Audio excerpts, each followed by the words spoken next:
e a inteligência emocional. Já ouviram falar em inteligência emocional? Já, né? Vamos abrir nossas Bíblias em Isaías 53, versículo 7. Isaías 53, versículo 7.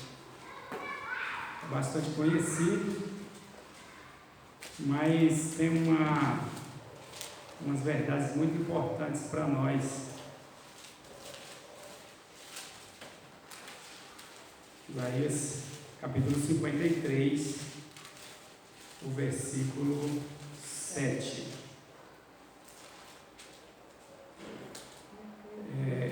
Vamos pedir a orientação de Deus antes da gente ler. Querido Deus, obrigado pela vida, pela saúde, pela paz e pela oportunidade de estarmos mais uma vez aqui na tua casa de oração e poder prestar um culto de adoração ao teu santo nome. Ilumina nossas mentes para que a gente não venha falar nada que seja de nós mesmos, mas inspirados por ti, em nome de Jesus. Amém. Então olha só, Isaías 53, versículo 7 diz assim: ele foi oprimido, mas não abriu a sua boca. Como um cordeiro foi levado ao matadouro, e como ovelha muda perante os seus tosqueadores, ele não abriu a sua boca. Então aqui uma profecia dada a Isaías 100 anos antes de Jesus nascer. 100 anos antes de Jesus nascer, ele recebeu exatamente o que iria acontecer com Jesus lá próximo à sua crucificação. E foi exatamente isso que aconteceu. No momento mais difícil da vida de Jesus, ele não abriu a sua boca. E isso sim é inteligência emocional. Porque talvez, se fosse eu estaria chorando desesperado, sabendo que iria morrer, tentando lutar, tentando fugir de alguma maneira, mas Jesus tinha uma missão e ele estava indo cumprir a sua missão até o final. Então vamos lá. Está no poder de todas as pessoas controlar suas emoções, se essas emoções forem geridas durante a sua vida de uma maneira correta. Então você tem capacidade de controlar sua emoção. O que é inteligência emocional? Ou o que é consciente emocional? Inteligência emocional é, primeiro, entender as suas próprias emoções. Você consegue entender suas próprias emoções? O que você está sentindo? Nós vamos descobrir isso daqui no decorrer da palavra. Segundo, entender as emoções dos outros. Você consegue entender as emoções dos outros? Não. É difícil, né? E terceiro, respondê-las de maneira saudável. Entender as suas emoções, entender as emoções dos outros e responder isso de uma maneira saudável. Há muitas pessoas com desordem emocional no mundo. Então, a inteligência emocional, ela contribui muito para a felicidade, muito mais do que para a felicidade e o sucesso, muito mais do que o QI. Às vezes existe uma pessoa muito inteligente, tem um QI, um quociente de inteligência muito alto, mas é uma pessoa desequilibrada emocionalmente, não consegue lidar com as emoções de uma maneira tranquila, né? Então uma pessoa que tem um emocional, consciente de emoção baixa, ela é uma pessoa controlada pelas suas próprias emoções. Você conhece alguma pessoa controlada pelas suas próprias emoções? Conheço muitas pessoas que são controladas pelas emoções. Já pelo contrário, uma pessoa que tem o consciente emocional alto, ele consegue gerir ou direcionar as suas próprias, ou administrar suas próprias emoções. Na hora que ele tem vontade de voar no pescoço de alguém, ele se segura, pensa antes, fica calado às vezes, engole seco, leva desaforo para casa e evita muitos problemas, né? Vou dar um exemplo aqui a respeito, e você pensa como que você agiria nesse exemplo aqui. No incêndio, como é que você reage no incêndio? Você está chegando na rua, na sua rua, de repente você vê um incêndio. Você vê aquela gritaria, pessoas correndo, bombeiros e polícia e pessoas desesperadas e tal. Como as pessoas geralmente reagem no incêndio? Algumas pessoas, no momento de sufoco ali, ela fica travada. Ela trava, ela não tem ação, não tem atitude nenhuma. Ela fica ali sem ação nenhuma. Tem outras que agem de uma maneira impulsiva. Ele já quer entrar lá dentro da casa, ele quer tentar salvar todo mundo, ele isso e aquilo. Tem outras que ficam desesperadas e saem gritando desesperado, e a pessoa está falando, calma fulano, e a pessoa está ali gritando, né? Tem vários tipos de atitude. Agora eu vou perguntar uma coisa para vocês, responda só na sua mente. Se você está chegando na rua e está acontecendo um incêndio, e você está observando ali a atitude das pessoas, de repente alguém chega para você e diz assim, você pergunta, o que está acontecendo? Aí a pessoa te responde assim, cara, a sua casa está pegando fogo. E aí agora? Como é que as pessoas agem geralmente, né? Então, as emoções geralmente são as mesmas. Ou você vai ficar desesperado, começar a gritar, ou você vai correr para tentar salvar alguma coisa, ou você vai ficar travado. Não tem atitude, não consegue pensar correto naquele momento, né? Então, uma pessoa que precisa desenvolver bem seu consciente emocional, ele precisa conhecer suas próprias emoções. Você conhece suas próprias emoções? Você tem o autoconhecimento de você? Segundo, você precisa gerenciar bem as suas próprias emoções, ou seja, o autocontrole. Saber se controlar num momento de crise, num momento de pressão. Terceiro, a pessoa tem que reconhecer as emoções dos outros, ou seja, a empatia. Você consegue reconhecer as emoções dos outros? O que aquela pessoa está sentindo, ou o que ela pode estar sentindo ali, para você tomar uma decisão correta na hora que está acontecendo algo extremo? Quarto, gerenciar relacionamento com outras pessoas, ou seja, a inteligência social. Você é uma pessoa boa de gerir os relacionamentos, ou você é daquelas pessoas que gostam de atear fogo, jogar um pouquinho mais de gasolina para ver o circo pegar fogo, ou você é um pacificador, como diz a palavra de Deus, bem-aventurado os pacificadores, O outro ponto, o quinto ponto, você precisa ter, nós precisamos ter automotivação em relação às metas e conquistas, ou seja, o incentivo próprio. Ou você é aquela pessoa que é difícil de se motivar, uma pessoa difícil de ser motivada. Na palavra emoção, tem um dos radicais ali, a palavra moção, que significa ação, exatamente, significa ação. Então, se uma pessoa, as suas ações, as suas emoções são baseadas em motivos corretos, nos motivos certos, em boas ações, em praticar boas ações, você vai conseguir também ser motivado para os seus bons objetivos. Agora, se a sua vida é motivada por más práticas, por más objetivos, por más ações, por más emoções, então a sua vida vai ser gerida de uma maneira somente travada. Você vai ser uma pessoa travada, você não vai conseguir atingir os seus objetivos na vida.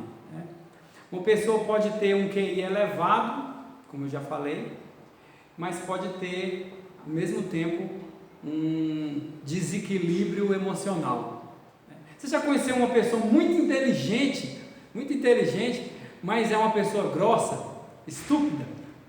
Pessoa grossa, estúpida, não sabe conversar com as pessoas, mas é uma pessoa bastante inteligente. com certeza você conheceu alguém, né? Quantos aqui já assistiu o Dr. House? Alguém já assistiu o Dr. House? O Dr. House é um dos homens de um consciente de inteligência elevadíssimo.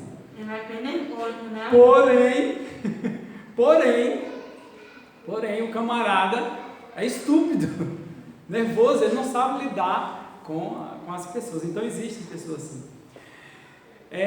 Um estudo recente diz o seguinte, que se você conseguir aumentar o seu consciente de emoção, isso pode prevenir e tratar algumas doenças. E eu vou citar algumas dessas: depressão, ansiedade, fobia, TOC, ou seja, o transtorno obsessivo compulsivo, os estresses pós-traumáticos, os transtornos alimentares e os vícios como alcoolismo, drogas e pornografia. Todos essas doenças são tratadas se você conseguir aumentar o seu consciente emocional, se você conseguir melhorar a sua forma emocional de pensamento e de ação. Mas também nas pessoas que não têm doenças, olha o que pode ajudar. Pode ajudar você a pensar de uma forma mais clara, de se comunicar de uma forma mais eficaz, de aumentar a unidade no ambiente de grupo.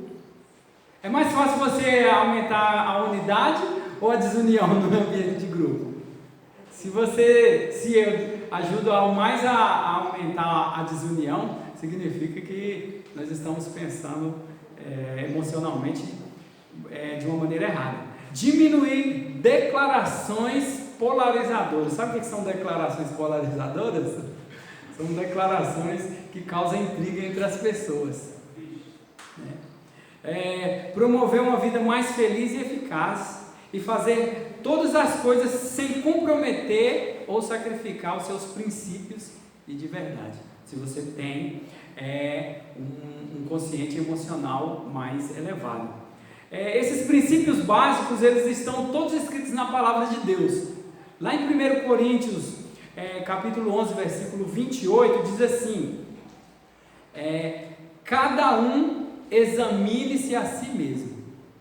Cada pessoa deve fazer um autoexame da sua vida, de como que ele é, né? E lá em Gálatas capítulo 6, versículo 4, diz assim: mas cada indivíduo avalie as suas próprias atitudes. Você já avaliou suas atitudes?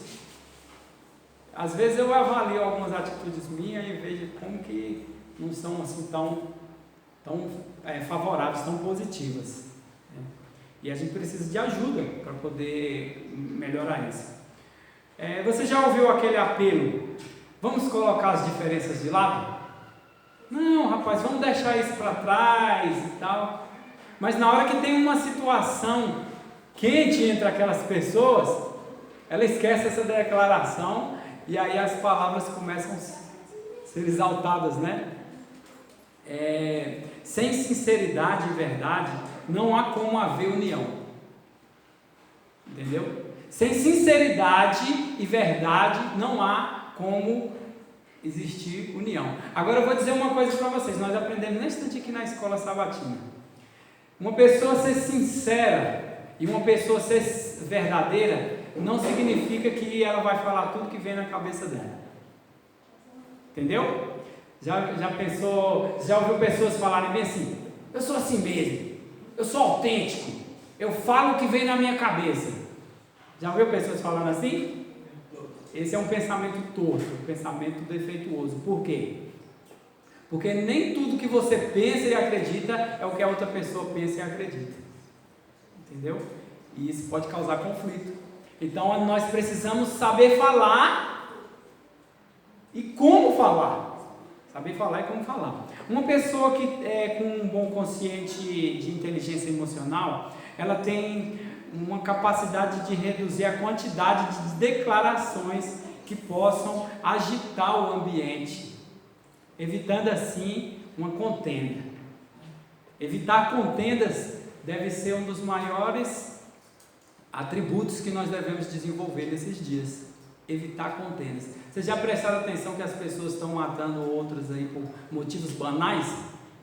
Por uma dose de pinga, por R$1, por um pisão no pé, por um empurrão, uma pessoa tira a vida da outra. E a gente tem que ser inteligente suficientemente para evitar entrarmos em atrito com as pessoas, principalmente por motivos banais. É a chamada resiliência. Olha só, uma pessoa que pensa antes de falar, de agir, uma pessoa que pensa nas consequências das suas palavras e das suas ações, são guiados pelo Espírito Santo, que fala à sua mente e ao seu coração, naquele momento em que ele pensou em falar alguma coisa que iria dar um problema. E para quem não acredita no Espírito Santo, para quem não acredita em Deus, é guiado pela sua consciência, que nós sabemos que é o Espírito Santo que fala, né, na mente. Mas se a pessoa não acredita em Deus, ele pode ser guiado pela sua consciência naquele momento de frear, parar. Já ouviu pessoas dizendo assim: eu não levo desaforo para casa? Já ouviu pessoas falando assim? Pessoas que falam dessa maneira são pessoas emocionalmente desequilibradas. Ela é gerida, guiada, regida por suas emoções. Ela não consegue ter um momento razoável, parar, pensar no que ele vai falar, no que ele vai agir, e aí isso pode causar grandes problemas, né? O que influencia uma pessoa no seu gerenciamento de consciente de emoção? Vou citar alguns aqui. Herança genética. Podemos chamar de bênção ou maldição hereditária. A Bíblia chama isso de índole. O que o pai era, olha, presta atenção. O que o pai era, o que a mãe era, quando eles tiveram a relação sexual e nasceu a criança, passa para o filho. E o filho vai ter a predisposição genética do que era o pai e do que era a mãe. Não que ele vai ser isso, mas ele vai ter uma luta grande com isso. Então, se o pai era ladrão, usava drogas. Se o pai era ladrão e usava drogas.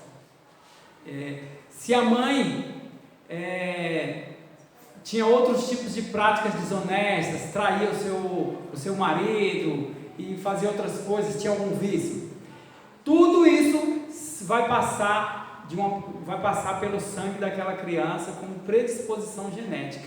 E ele vai ter uma tendência muito grande para isso na sua vida, né?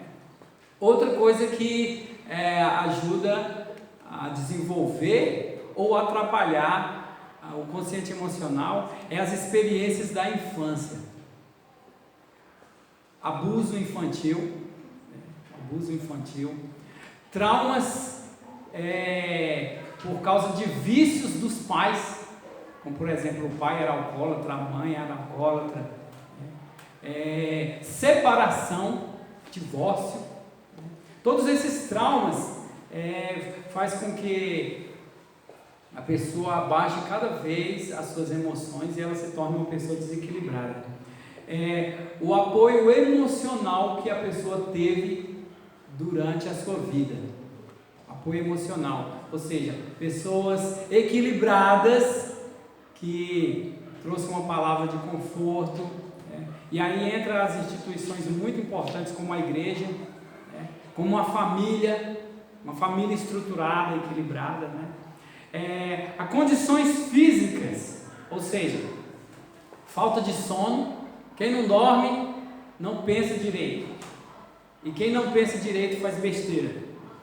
Uma dieta pobre, ou seja, uma dieta alimentar muito pobre, não pela falta de alimento, mas por alimentos inadequados, né?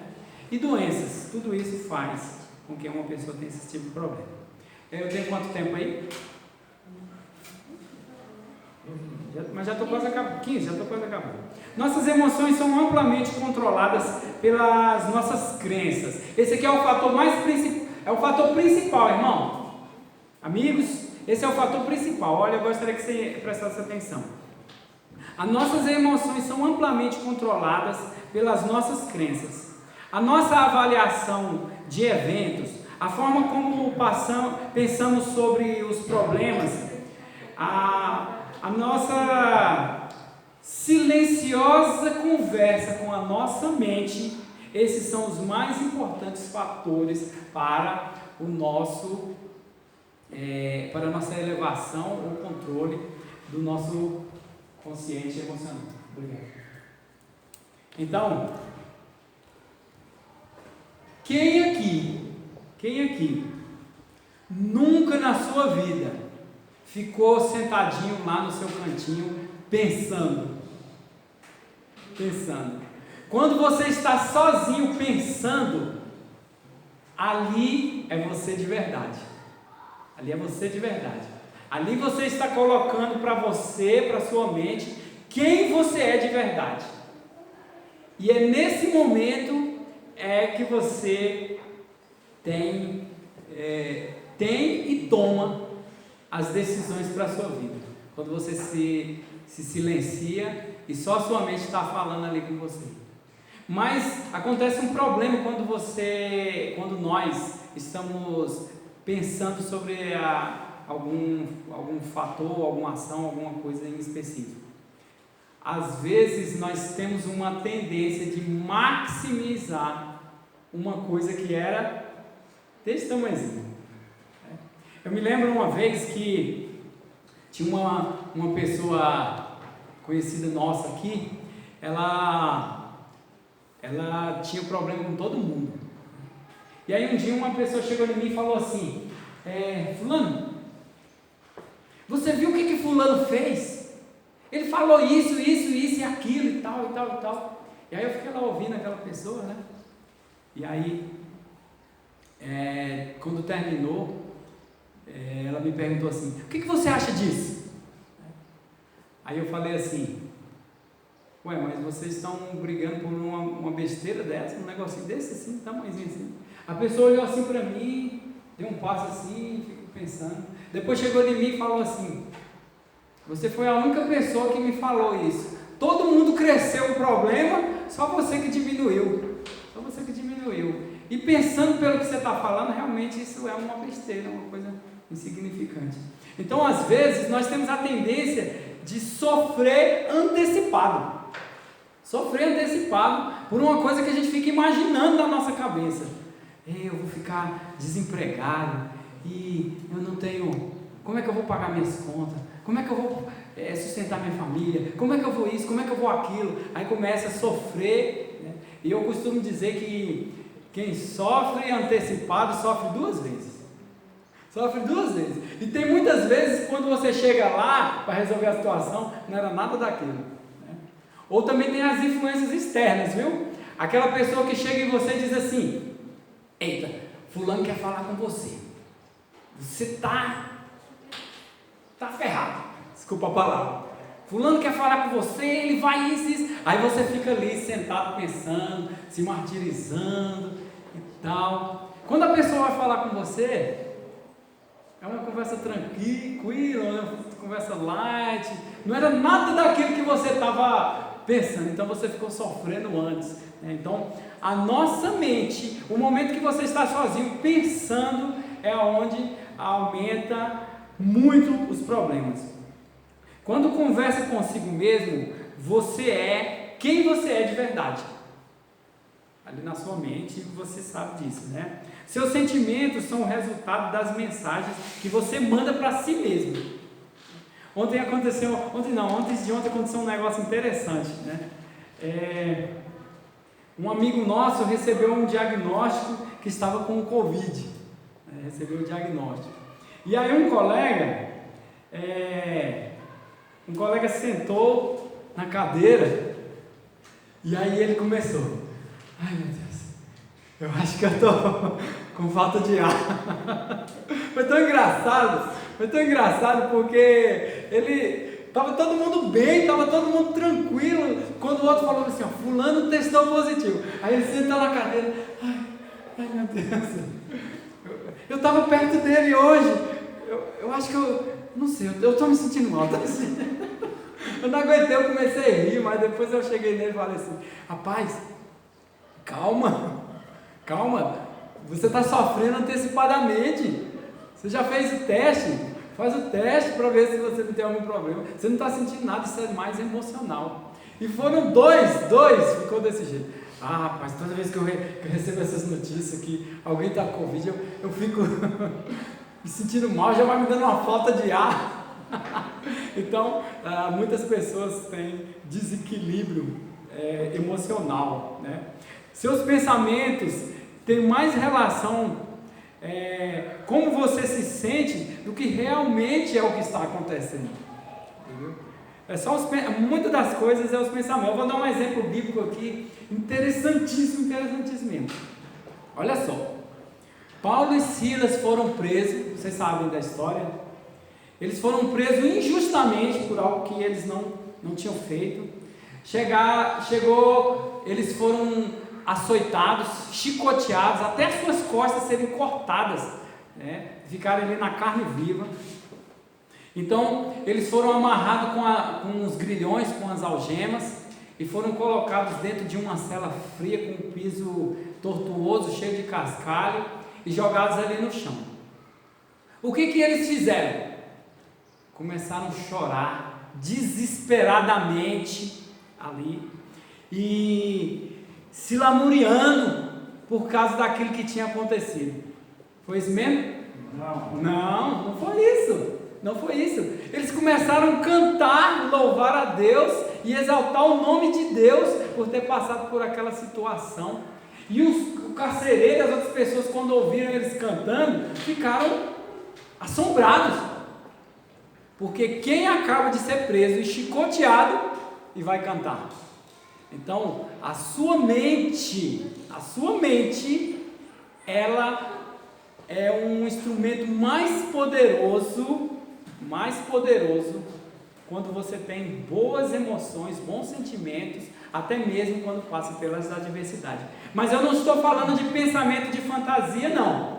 Você não vai sentar lá, tem uma filosofia popular que diz assim: você, quando estiver passando por um sofrimento, esvazia sua mente e começa a pensar numa praia, você caminhando pela praia. Isso pode até durar até a hora que você terminou o pensamento. Depois que terminou o pensamento, volta a dor de novo, você volta a sofrer de novo. Então, não são pensamentos fantasiosos, são relações seguras e íntimas com Deus, né? Vamos aqui.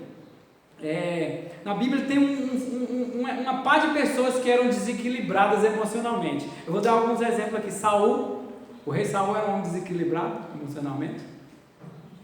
Às vezes ele precisava de ter uma terapia com música lá para poder acalmar a mente dele, né? Nabucodonosor era um camarada equilibrado? Ele era igual aquele rapaz lá do filme do Zohan, da Zohan, né? Que todo mundo que contrariava ele falava assim, ó, manda matar, né? Todo mundo que contrariava Nabucodonosor, ele já queria despedaçar a casa, a família e tudo. Ninguém podia contrariar ele, era uma pessoa desequilibrada, mas ele teve que ter um tratamento lá, né? Deus mandou ele comer alimento natural, lá no mato, teve hidroterapia também, né? Chuva caindo nas costas dele, exercício, ele fez muito exercício durante 7 anos, e aí resolveu o problema dele. Depois de 7 anos, ele voltou outra pessoa, com uma outra mente, né? E tinha muitos outros, Pedro, Elias, os discípulos João, Tiago, muitos desequilibrados emocionalmente, mas tem solução para isso. Mas eu gostaria de finalizar com o maior exemplo de uma pessoa equilibrada emocionalmente. Jesus é o maior exemplo de uma pessoa equilibrada emocionalmente. Jesus, ele não se exaltou por causa de aplausos. Quando vinha aquela grande multidão ali atrás dele, aquela coisa, mestre isso, mestre aquilo, Jesus não se elevava seu ego, não. Ele começava a se achar, se sentir. Toda pessoa desequilibrada emocionalmente, ele tem um pico de autoexaltação. Ele fala muito eu sou isso, eu consigo fazer isso, eu posso, eu tenho. Mas Jesus, ele mostrou um exemplo que as pessoas podem levar ele, mas ele nunca se elevava, ele sempre colocava a glória para o Pai. Jesus nunca foi uma pessoa arrogante. Jesus também nunca ficou abatido com censuras, decepções e críticas. Quantos aqui gostam de elogios? Todo mundo, né? E de ser criticado? Quantos aqui gostam de ser criticado? Ninguém gosta de ser criticado. E se você for chamar a atenção na frente das outras pessoas, o que você acha disso? Vai ficar feliz? Jesus era capaz de não se abater e não dar respostas grosseiras às pessoas, mesmo sendo acusado 24 horas. Entre as maiores oposições e os mais cruéis tratamentos, ainda assim, ele se mantinha em bom ânimo. Mesmo assim, ainda se mantinha em bom ânimo. E quando ele foi para a morte na cruz, ele foi caladinho, sofreu tudo e ainda foi capaz de orar por aqueles que estavam matando ele. Pai, perdoa-lhes, porque não sabem o que fazem. Né? Então, falei muito de problemas, né? Mas vou falar um pouquinho de soluções. Né? Olha só. Evite dizer as seguintes palavras: eu não suporto mais isso. Já ouviu essa palavra? Ai, meu Deus do céu, essa vida minha está tão sofrida, eu não suporto mais isso. Eu cheguei ao meu máximo, ao meu extremo. Cientificamente, só existe uma coisa que o ser humano não consegue suportar. Só uma: a morte. Alguém que morreu é uma dor tão grande que o ser humano literalmente e cientificamente, psicologicamente não pode suportar. Mas as outras coisas tudinho, todas elas nós podemos suportar. Então quando você diz assim, eu não suporto mais isso, eu cheguei ao meu máximo, eu cheguei ao extremo, se alguém apertar você ainda vai mais um pouco. E se chegar naquele pouco, você apertar mais um pouco, você ainda vai mais ainda. Enquanto você está vivo, enquanto você tem fôlego, evite dizer as palavras, eu não suporto mais isso. Eu cheguei ao meu extremo, eu cheguei ao meu máximo. Não existe isso. E evite músicas sincopadas, músicas agitadas, músicas ritmadas com muitos instrumentos polifônicos. Esse tipo de música destrói as suas emoções. Você já prestou atenção? Você já prestou atenção que quando uma pessoa levou um chifre, vou usar a palavra vulgar, né? Foi traída, ela entra para dentro do seu quarto e começa a ouvir música contando história de pessoas que foi traída, as pessoas chamam de música de sofrência hoje em dia. No que isso vai ajudar ela? Contar a história de outro que está sofrendo, vai fazer ela lembrar do seu momento ruim, entendeu? Evite músicas ritmadas. Eu conheci um jovem quando eu trabalhei no colégio adventista. Ele ouvia heavy metal. Aí eu perguntei para ele, por que você ouve o heavy metal? O que você sente quando você ouve essa música? Ele falou para mim bem assim: quando eu ouço essas músicas agitadas, balançadas, muito ritmadas, dá uma vontade de sair quebrando tudo, destruindo tudo que eu vejo pela frente, chutando, quebrando o pau. Então a música é comprovado cientificamente que a música tem um poder destrutivo ou construtivo, dependendo da música, na mente e nas emoções da pessoa. Por isso que quando Saul queria matar Davi, o que Davi fazia? Tocava harpa. Porque não era música ritmada, era uma música assim, um pouco copada que fazia aquela pessoa relaxar e ficar calma. E se você ouve músicas, nunca ouça música em volume alto. O volume alto faz com que o seu ritmo do seu corpo seja totalmente alterado. Segundo, evite alimentos estimulantes. Alimentos estimulantes. O que são alimentos estimulantes? Tudo que é gostoso. Pronto. Tudo que é gostoso é estimulante. Pizza, Coca-Cola, hambúrguer, todo tipo de fast food. As carnes mais condimentadas possíveis são alimentos estimulantes que vai te deixar assim, acelerado. E você não consegue controlar o seu corpo e fala e faz besteira. Beba muita água. A água, além de esfriar, refrigerar o seu corpo e ajudar a lubrificar o seu corpo, tem um papel importantíssimo no equilíbrio do seu cérebro. Vocês sabiam que o gato é o animal que tem o menor lóbulo frontal? O que é o lóbulo frontal? É a parte frontal aqui, onde você toma as suas decisões. Tudo que você atrofia com músicas, com alimento, com outras coisas, atrofia o seu lóbulo frontal e faz com que você tome decisões erradas. Como que o gato faz para comer o rato? Ele pega o rato e depois que ele inutilizou ali, imobilizou o rato, ele começa... As pessoas dizem que é brincar, né? Mas não é brincar. Ele está torturando o rato. Ele está torturando o rato. Toda a sua presa, ele tortura primeiro ela. Então, ele deixa ela um pouco assim afastado, fingindo que vai deixar ele fugir. Quando o rato esboça uma reação para fugir, ele pega de novo.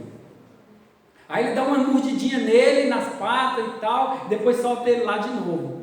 Às vezes ele pega com a boca o rabo do rato e fica chacoalhando o rato assim, para cima e para baixo, para cima e para baixo. Depois joga ele lá um pouquinho e espera para ver qual é a reação do rato. Quando o rato tenta fugir, ele vai lá de novo. Então ele fica torturando o rato, até quando o rato morre, ele vai lá e come. Como é que o cachorro faz? O cachorro corre atrás do rato e já abocanha e já mata logo. Entendeu? Então, toda pessoa que atrofia o seu lóbulo frontal, rebaixando o seu consciente emocional, ele desenvolve nele uma espécie de psicopatia.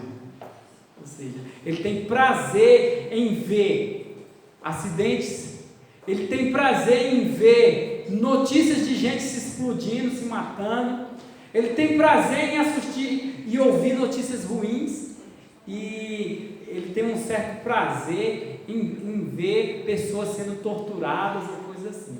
Então, músicas sincopadas, alimentos estimulantes, falta de exercício, falta de água, jogos, filmes violentos e novelas e séries com intrigas, tudo isso, todo esse tipo de coisa rebaixa o seu consciente emocional e te deixa quase que animalesco.